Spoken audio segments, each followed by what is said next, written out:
Selamat pagi, perkenalkan nama saya Putu Adi Suryawan. Saya mahasiswa program studi Magister Ilmu Keperawatan, Peminatan Keperawatan Medikal Bedah Fakultas Ilmu Keperawatan, Universitas Indonesia Angkatan tahun 2020. Hari ini saya akan membawakan video pemeriksaan fisik pada sistem endokrin, yaitu pemeriksaan kaki diabetik. Semoga video yang saya buat dapat bermanfaat untuk kita semua, khususnya bagi pengembangan ilmu keperawatan.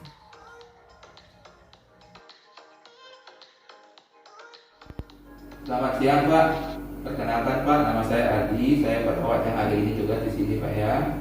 Hari ini saya akan melakukan pemeriksaan pada kaki Bapak. Nanti saya akan periksa untuk sensitivitas kaki Bapak, apakah pasien bisa merasakan terhadap rangsangan-rangsangan. Lalu nanti juga akan sedikit saya gores-goreskan sesuatu di kaki Bapak Pak ya. Kurang lebih tindakan ini memakan waktu 10 sampai dengan 15 menit Pak ya. Sebelumnya itu apakah Bapak setuju untuk melakukan tindakan itu? Setuju. Setuju Pak ya. Sebelum saya mulai tindakan ini, saya akan cuci tangan dulu Pak ya.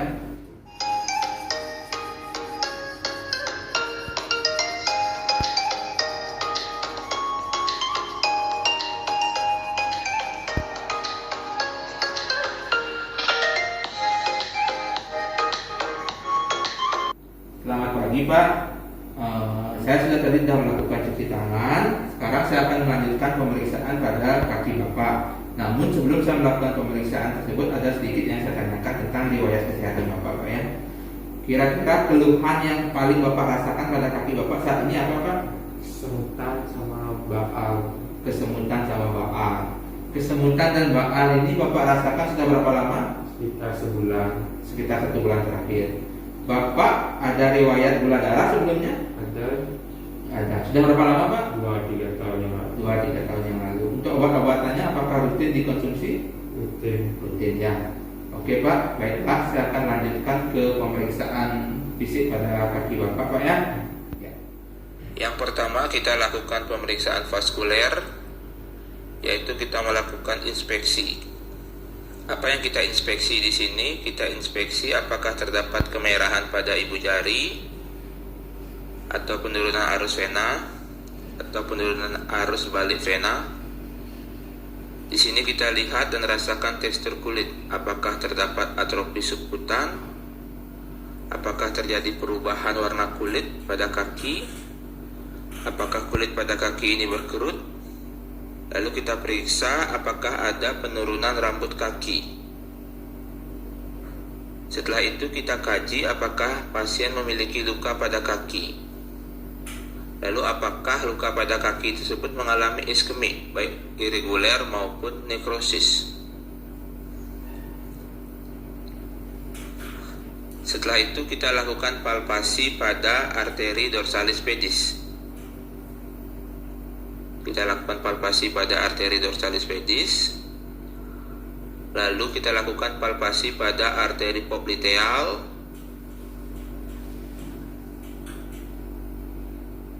Setelah itu kita lakukan palpasi pada arteri femoralis.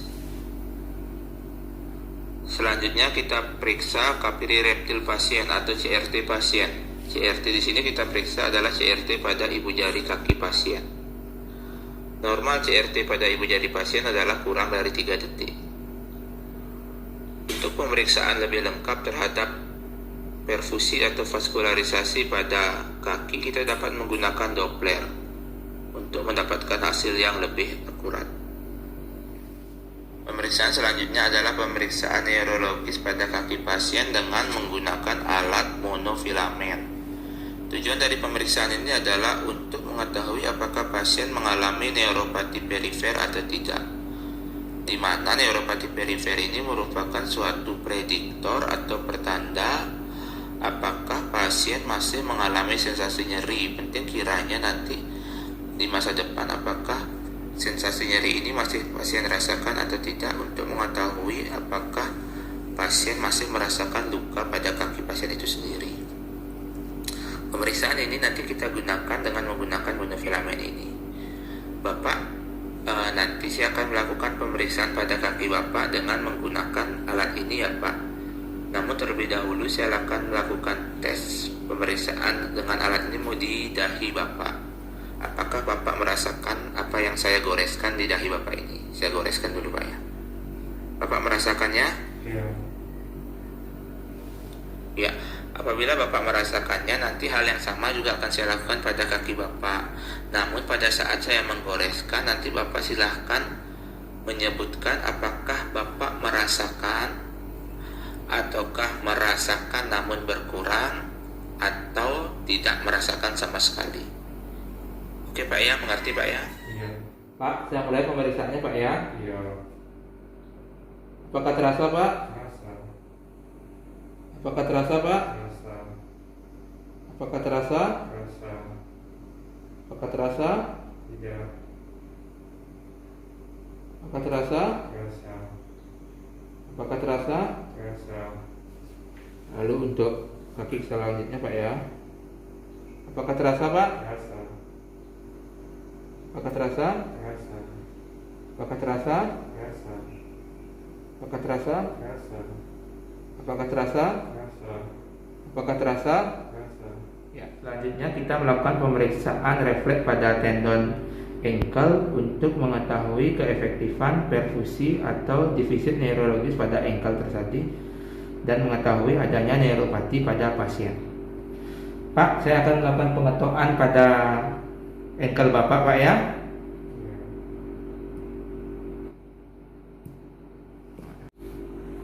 Selanjutnya kita melakukan pemeriksaan dermatologis.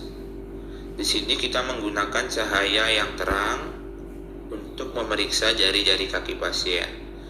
Di sini kita amati kondisi kulit di antara jari-jari kaki pasien, apakah terdapat luka yang tersembunyi yang sebelumnya tidak diketahui oleh pasien. Nah, kita periksa masing-masing jari-jari kaki pasien.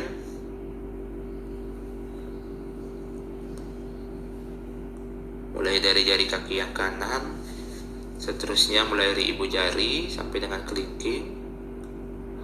Lalu dilanjutkan dengan pemeriksaan jari pada kaki kiri, dari ibu jari sampai dengan kelingking. Kita cari apakah ada bekas-bekas luka ataukah ada tanda-tanda yang kemungkinan akan mengalami luka. Lalu kita juga periksa pada ujung-ujung kuku. Selanjutnya kita melakukan pemeriksaan pada ujung-ujung kuku. Pada setiap kuku kita periksa bagaimanakah bentuk kuku, apakah ada kuku yang menusuk atau melukai bagian kulit pasien. Sini kita periksa karena kemungkinan apabila ada ujung-ujung kuku yang melukai kulit pasien atau bentuk kuku yang tidak bagus, itu dapat menimbulkan atau beresiko terjadinya luka pada kaki. Kita periksa satu-satu kuku jari kaki pasien. Selanjutnya kita melakukan pemeriksaan pada ibu jari pasien untuk mengetahui apakah terdapat jamur pada ibu jari pasien yang merupakan suatu prediktor untuk terjadinya infeksi pada kaki. Nah, di sini kita periksa ibu jari kiri dan kanan, tidak kita temukan jamurnya. Selanjutnya kita periksa apakah terdapat ulcer pada kaki. Kita amati, apabila terdapat ulcer kita kaji lokasi, lalu luas, lalu kedalaman, bau, drainase, dan tipe jaringan pada luka kaki tersebut. Selanjutnya kita melakukan pemeriksaan PEDIS yang terdiri dari 5 tahapan. Yang pertama adalah P, perfusi, lalu E, expand atau ukuran luka, lalu D, deep atau kedalaman luka, lalu I, infeksi, dan S adalah sensasi. Kita mulai dari P, perfusi. Kita lakukan perabaan pada kaki apakah suhu tubuh kaki dingin atau normal. Apabila suhu tubuh kaki dingin menandakan terjadinya ketidakefektifan perfusi jaringan ke ekstremitas bawah. Namun juga kita pastikan bahwa suhu ruangan tetap terjaga untuk menghindari terjadinya bias pemeriksaan.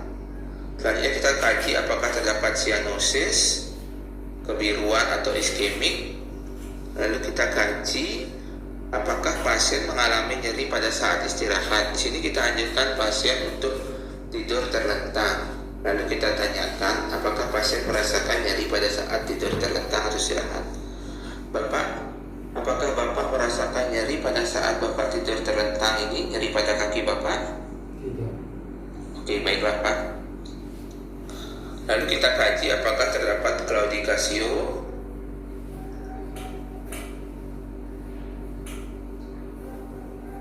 Selanjutnya, untuk pemeriksaan pelengkap kita dapat menggunakan USG Doppler atau Doppler sonografi untuk mengetahui efektivitas perfusi aliran darah ke perifer. Namun apabila tidak ada, kita dapat menggunakan palpasi pada arteri dorsalis pedis kiri dan kanan, dan juga arteri tibialis posterior kiri dan kanan. Di sini kita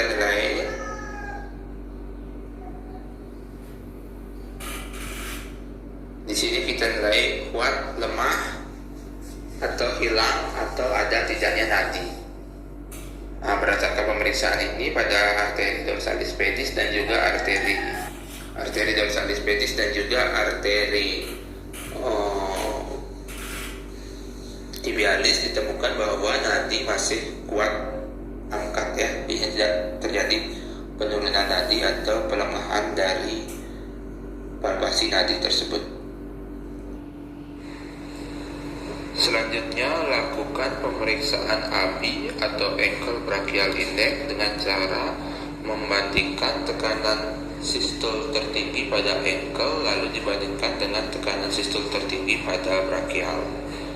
Yang pertama, kita ukur tekanan darah pada kaki kiri ataupun kanan untuk mencari sistol ankle tertinggi.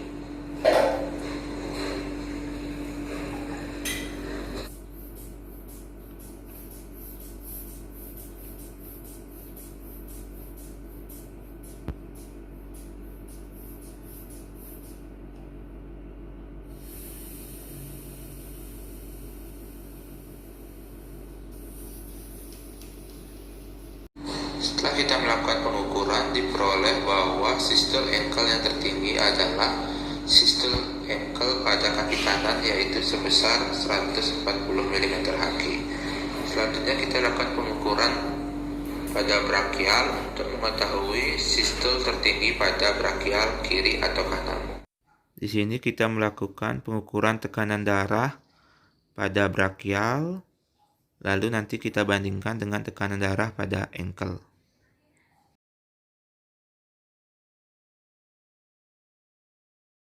Berdasarkan hasil pengukuran tekanan darah pada brachial, diperoleh bahwa sistol tertinggi adalah sistol pada tangan kiri, yaitu 130 mm/Hg.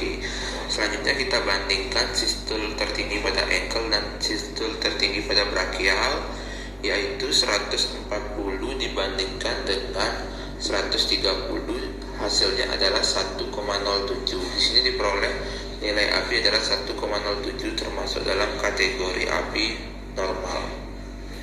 Selanjutnya adalah E atau extend, atau kita memeriksa ukuran luka. Bila pasien terdapat luka, di sini kita ukur adalah luas luka, di mana panjang luka dikalikan lebar luka dalam satuan cm. Di sini kita menggunakan menggunakan penggaris yang sudah kita siapkan. Ini merupakan penggaris khusus untuk mengukur luas luka. Ini kita ukur panjang luka, lalu lebar luka, lalu kita dokumentasikan.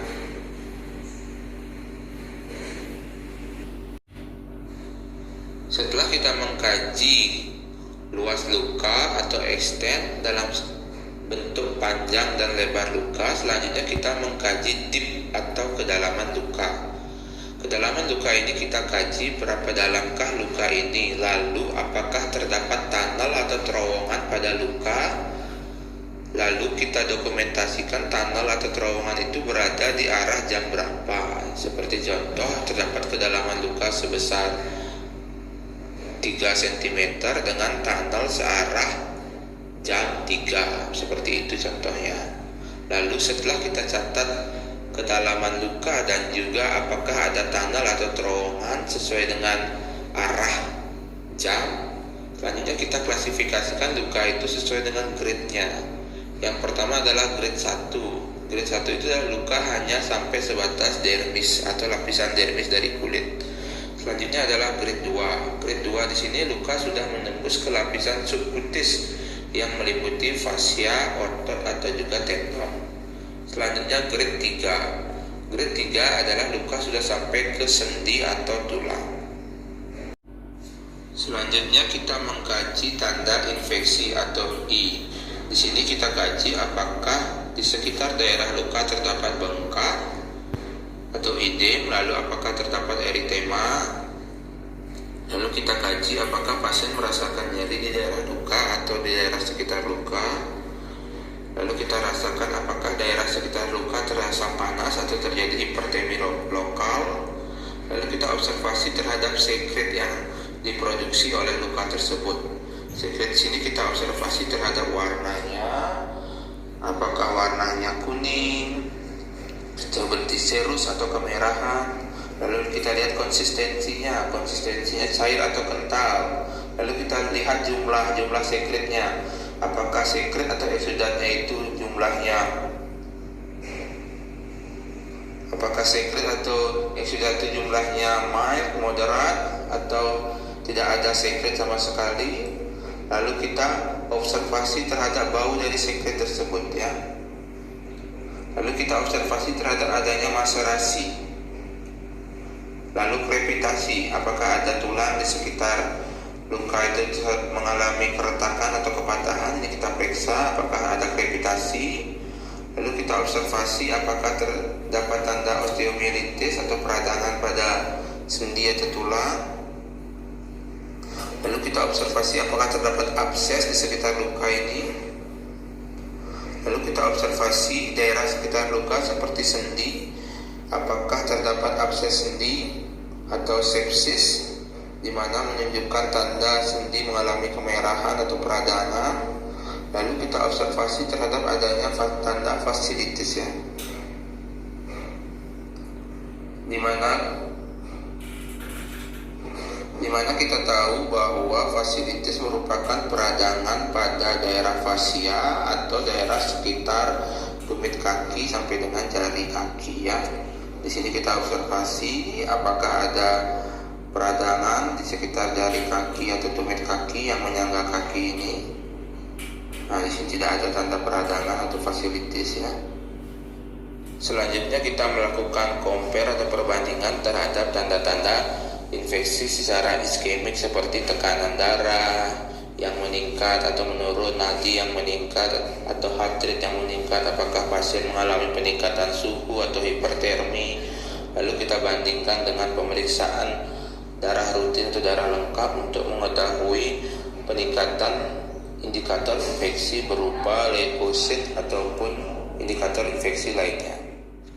Lalu kita lanjutkan ke pemeriksaan S atau sensasi. Pemeriksaan S atau sensasi ini hampir sama dengan pemeriksaan neurologis tadi. Di sini kita menggunakan monofilamen 10 gram untuk mengetahui sensitivitas dari saraf pada kaki yang akan kita lakukan pemeriksaan. Di sini kita menilai dengan menggunakan monofilamen tadi untuk mengetahui derajat atau kategori neuropati yang dimiliki pasien. Kini kita melakukan pemeriksaan hampir sama seperti tadi. Selain melakukan pemeriksaan sensitivitas dengan menggunakan monofilamen tadi, kita juga dapat melakukan pemeriksaan sensitivitas dengan menggunakan tisu, di mana kita goreskan tisu ini ke kaki pasien lalu minta pasien untuk mengatakan apakah merasakan atau tidak ya. Seperti contoh seperti ini. Bapak merasakan? Rasakan. Rasakan? Rasakan. Rasakan? Rasakan. Rasakan? Rasakan. Rasakan? Rasakan. Rasakan? Rasakan. Rasakan? Rasakan. Rasakan? Rasakan. Rasakan? Rasakan. Ya. Selanjutnya kita melakukan pemeriksaan refleks pada tendon ankle untuk mengetahui keefektifan perfusi atau defisit neurologis pada ankle tersebut dan mengetahui adanya neuropati pada pasien. Pak, saya akan melakukan pengetokan pada ankle Bapak, Pak ya. Bapak, pemeriksaan fisik pada kaki Bapak hari ini sudah selesai. Dari hasil pemeriksaan tadi tidak saya temukan kelainan pada kaki Bapak. Mungkin nanti akan dilanjutkan dengan pemeriksaan penunjang seperti USG Doppler atau USG vaskuler untuk mengetahui keefektifan aliran darah dari jantung menuju ke kaki Bapak. Kira-kira setelah saya melakukan pemeriksaan ini Bapak ada keluhan sekarang? Tidak ada. Baiklah Pak, saya akan permisi dulu. Nanti sekitar jam sore, sekitar jam 6 saya akan ke Semadi lagi untuk melakukan pemeriksaan tekanan darah dan juga memberikan obat oral kepada Bapak. Demikian dulu Pak ya.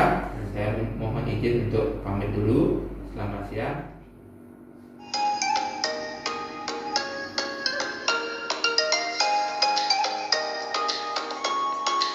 Hasil pemeriksaan kaki pada pasien dengan diabetes mellitus yang dicurigai mengarah ke kaki diabetes. Dari hasil pemeriksaan pedis tidak ditemukan kelainan yang berarti. Namun dari hasil pemeriksaan monofilamen terdapat satu titik di mana pasien tidak merasakan sentuhan atau rangsangan dari monofilamen. Untuk memperkuat pemeriksaan fisik, maka kita akan melakukan pemeriksaan penunjang berupa USG Doppler untuk menguatkan apakah perfusi pada kaki pasien efektif atau tidak. Terima kasih dan selamat pagi.